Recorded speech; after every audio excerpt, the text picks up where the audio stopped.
नमस्कार दोस्तों, संस्कृत साधना चैनल में आपका स्वागत है। आइए 2001 का जो प्रश्न पत्र था टीजीटी संस्कृत का, उसको लेकर के उपस्थित हुए हैं। वह हल प्रश्न पत्र आप देख पाएंगे कि किस तरह के प्रश्न 2001 में आए थे और वो अब आपके लिए कितने उपयोगी साबित होंगे। तो ये हल प्रश्न पत्र है, इससे आप अपनी क्षमता देखिए, अपना ज्ञान देखिए और प्रश्नों का निर्माण कैसे होता है, किस तरह के प्रश्न उस समय से लेकर के अब तक टीजीटी में आते चले जा रहे हैं, इनको आप देखिए। यदि आप चैनल पर नए हैं तो सब्सक्राइब करें, वीडियो को लाइक शेयर करें। आइए देखते हैं 2001 का प्रश्न पत्र टीजीटी संस्कृत। पहला प्रश्न है, अभिज्ञान शाकुंतलम में अभिज्ञान शब्द से किसका बोध होता है?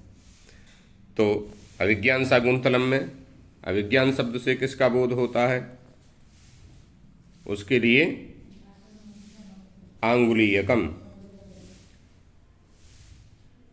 शकुंतला की सखी कौन थी? दूसरा प्रश्न है। तो आपको पता ही है, शकुंतला की सखी थी अनुसुईया और प्रियंवदा। शकुंतला के साथ राजदरबार तक कौन गई थी? तो शकुंतला के साथ राजदरबार तक कौन गई, ये प्रश्न कई बार आया है। तो इसमें गौतमी उनके साथ गई थी। तीसरा अगला प्रश्न देखिए, चौथा, अभिज्ञान शाकुंतलम का विदूषक कौन है? ये बहुत महत्वपूर्ण प्रश्न है। विदूषक कौन है? मांडव्य। अगला प्रश्न है, किसके आग्रह पर शकुंतला के प्रति दुर्वासा के शाप में लघुता आई? इसमें बहुत कन्फ्यूजन होता है कि ये प्रियंवदा थी या अनुसुईया थी, तो इसको बहुत ध्यान से आपको तैयार करना है। प्रियंवदा। अगला प्रश्न देखिए, कथाम प्रमत्तः प्रथमम कृतामिव, यह श्लोकांश है, ये कहाँ से है? तो ये अभिज्ञान शाकुंतलम से है। पीड्यन्ते गृहिणा कथं नूतनया विश्लेषदोखैर्नवैः, यह उक्ति किसकी है? ये प्रियंवदा की है, गौतमी की है, अनुसुईया की है या कर्ण की है? तो ये कर्ण की उक्ति है। और कर्ण इसमें जो है अपने दुख की वेदना बता रहे हैं, विरह वेदना विदाई के समय पे। पीड्यन्ते गृहिणा कथं नूतनयाः, गृहस्थी लोग जब अपनी तनया को विदा करते हैं तो वो कितने दुखी होते होंगे जब हमारी ये स्थिति है। तो सेयम यात शकुंतला पतिगृहम, रिक्त स्थान की पूर्ति कीजिए। प्रश्न बार बार आता है, सेयम याति शकुंतला पतिगृहम सर्वैरनुज्ञायताम, ये उत्तर इसका सही होगा। अर्थो हि कन्या परिकीयैव, ये किसके लिए कहा गया है? चतुर्थ अंक का ये श्लोक है और सबसे लास्ट का है, तो ये शकुंतला के लिए कहा गया है। 11वां प्रश्न देखिए, 10वां, तन्मातिमात्रम मम कृते उत्कंठस्व, यह कथन किसका है?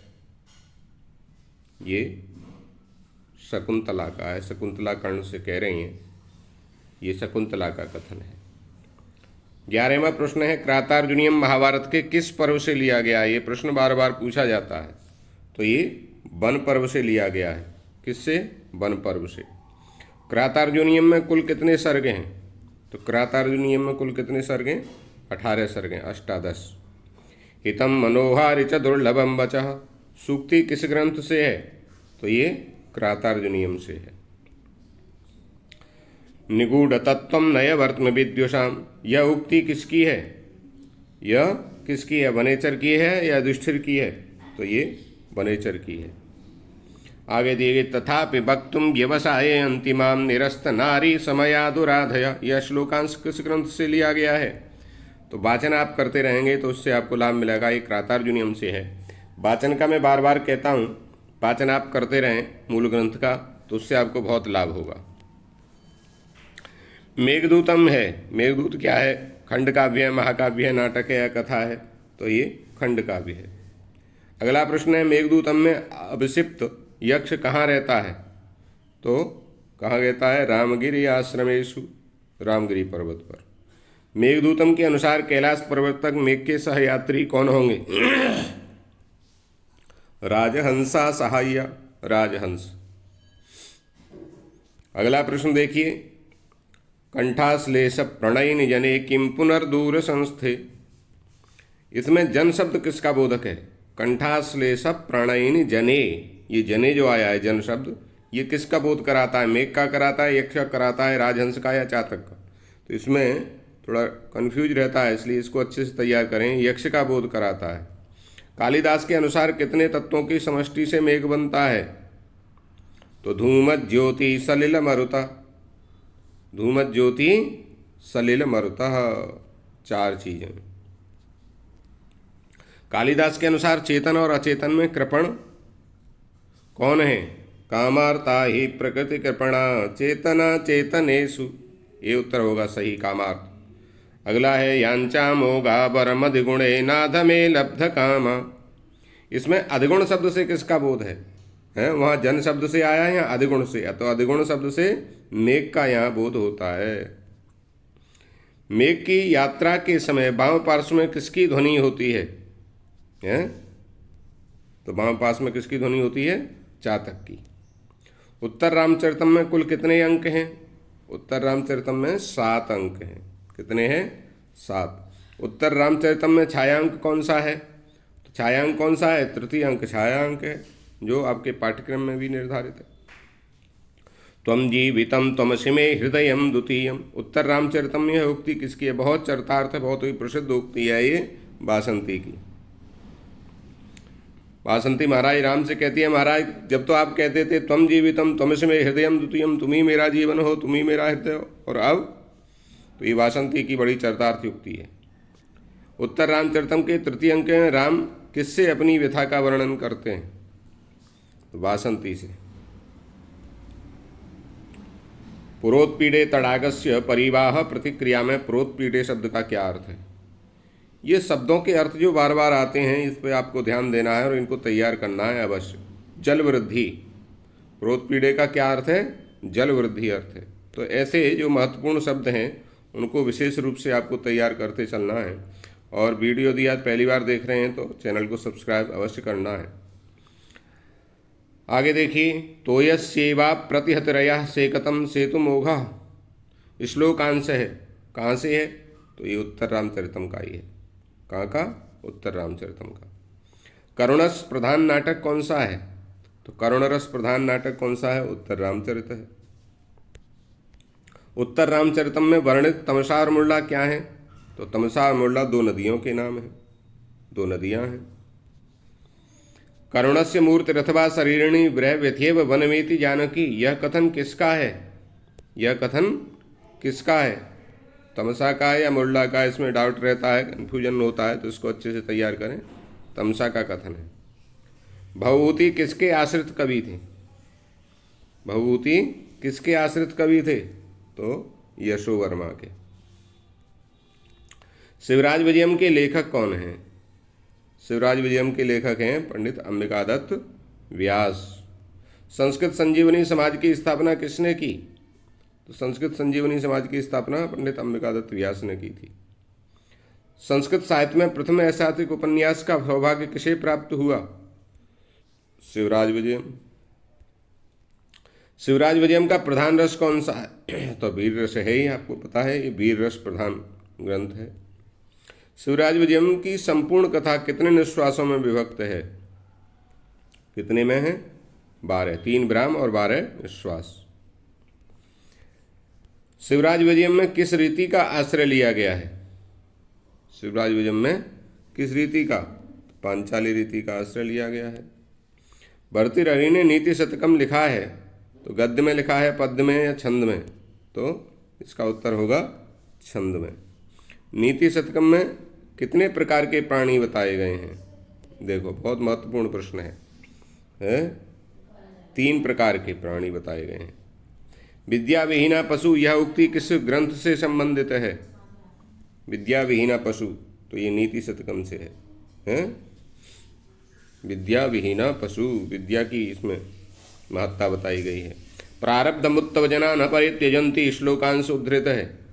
कहाँ से उद्धृत है? नीति शतकम से है। प्रारभ्यते न खल विघ्न बहेन नीचैः, ये वाला श्लोक है। आगे सेवा धर्म परम गहनो योगनाम अप्यगम्य। श्लोकांश में परम गहनों का क्या अर्थ, देखो फिर वही शब्द का अर्थ पूछ लिया। परम गहनो, सेवा धर्म परम गहनो योगिनाम अप्यगम्य।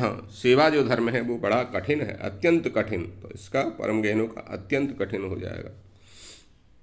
कादंबरी की कथा है, कल्पना प्रसूत है या रामायण पर आधारित है, महाभारत पर आधारित, तो ये कल्पना प्रसूत है।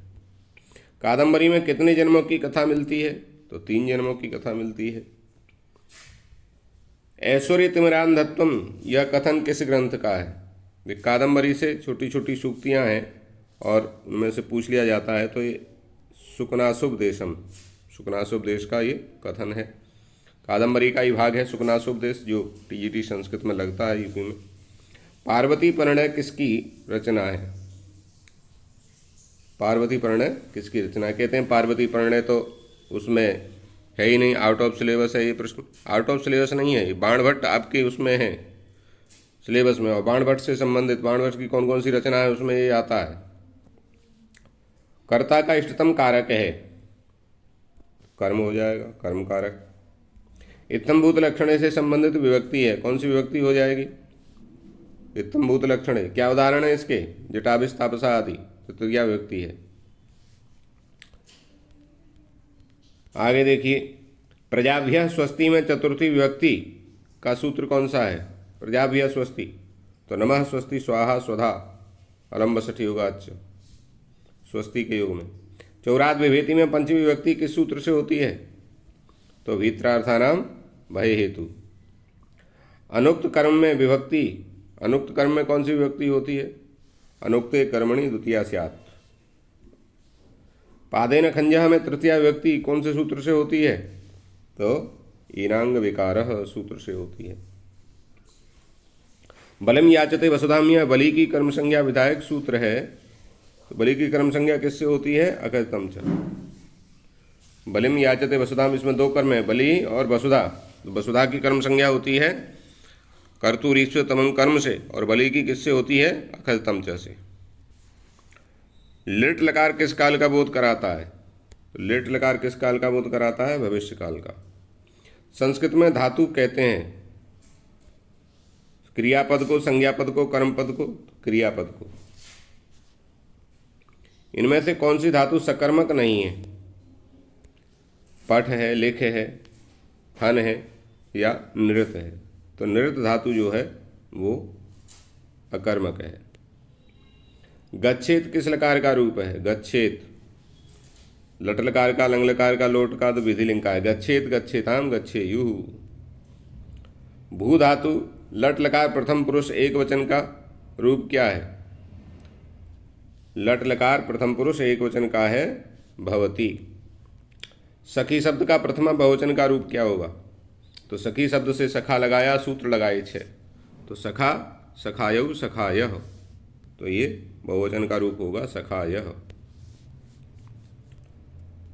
आगे देखिए, भूपति शब्द का षष्ठी एक वचन का क्या रूप है? तो भूपते। विश्वपा शब्द का सप्तमी एक वचन का रूप क्या होगा? विश्वपी, विश्वपी सही है।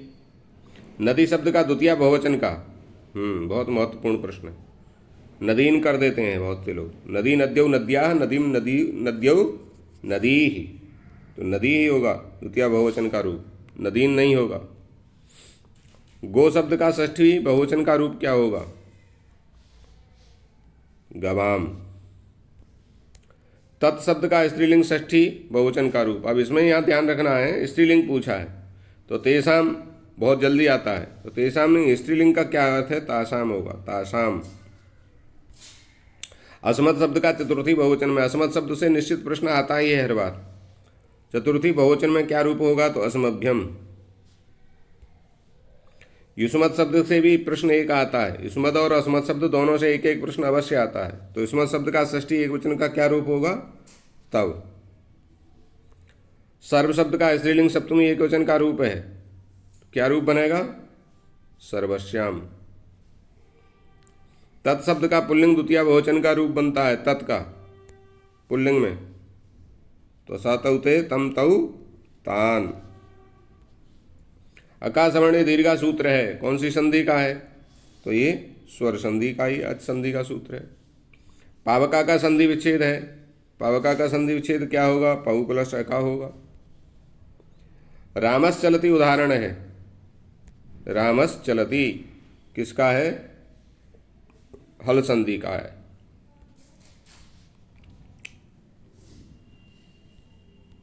अगला प्रश्न देखिए, तट्टी का शब्द किस सूत्र से बना है?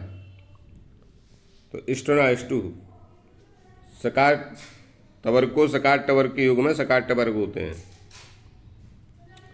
शिवोर्चा का संधि विच्छेद क्या होगा? ये महत्वपूर्ण प्रश्न है। शिवस प्लस अर्चा, शिवोर्चा है और मनोरथा है, ये कुछ ऐसे हैं जो विसर्ग संधि से आ जाते हैं। देखो मनोरथा भी आ गया। मनोरथा का संधि विच्छेद क्या होगा? मनस प्लस रथा, मनोरथा का संधि विच्छेद मनस प्लस रथा। अधिहरि में समास है, अधिहरि में कौन सा समास है? अव्ययीभाव समास है। अब्राह्मणा में तत्पुरुष समास है, तृतीया तत्पुरुष के कारण है, द्वितीया तत्पुरुष के कारण है या नए तत्पुरुष? तो न ब्राह्मणा या ब्राह्मणा, नए तत्पुरुष के कारण है। द्वंद्व समास के भेद हैं, द्वंद्व समास के कितने भेद हैं? 3 भेद हैं। समाहार द्वंद्व, इतरेतर द्वंद्व आदि, ये 3 भेद हैं। चंद्रशेखर में समास है, चंद्रशेखर में कौन सा समास है? बहुब्रीहि, बहुब्रीहि समास है। दवखद्रव में समास है, दवखद्रव में कौन सा समास है? द्वंद्व समास है। दवश्च खद्रश्च इति दवखद्रव। भूतपूर्वा में समास विधायक सूत्र है, तो भूतपूर्वा में कौन सा समास विधायक सूत्र है? सहसुपा। 49 का संस्कृत शब्दात्मक क्या रूप होगा? तो 49 का होगा नवचत्वारिंशत्। और 99 का क्या संस्कृत शब्द बनेगा? तो 99 नवनवति। 33 का क्या बनेगा? 33 का तो 63। ये 85 प्रश्न 2001 में जब पेपर होता था तो 85 प्रश्न आते थे, और अब आपके पेपर में आते हैं 125 प्रश्न। तो 125 प्रश्नों की आपको तैयारी करनी है। 85 प्रश्न 2001 में जो पेपर आया उसको मैंने आपको बताया कि किस प्रकार के प्रश्न आते हैं और उसका क्या सही उत्तर है। ये आपने देखा, इसके आधार पर आपको एक अनुमान होगा और अच्छे से आप तैयारी कर पाएंगे। इसलिए इसको अच्छे से तैयार करें, इससे बहुत प्रश्न हो सकता है कि रिपीट हो जाएं। और वीडियो को लाइक करें, शेयर करें, अपने मित्रों को भी इससे लाभान्वित करें। चैनल को सब्सक्राइब अवश्य करें, इसमें कोई पैसा नहीं जाता है। धन्यवाद।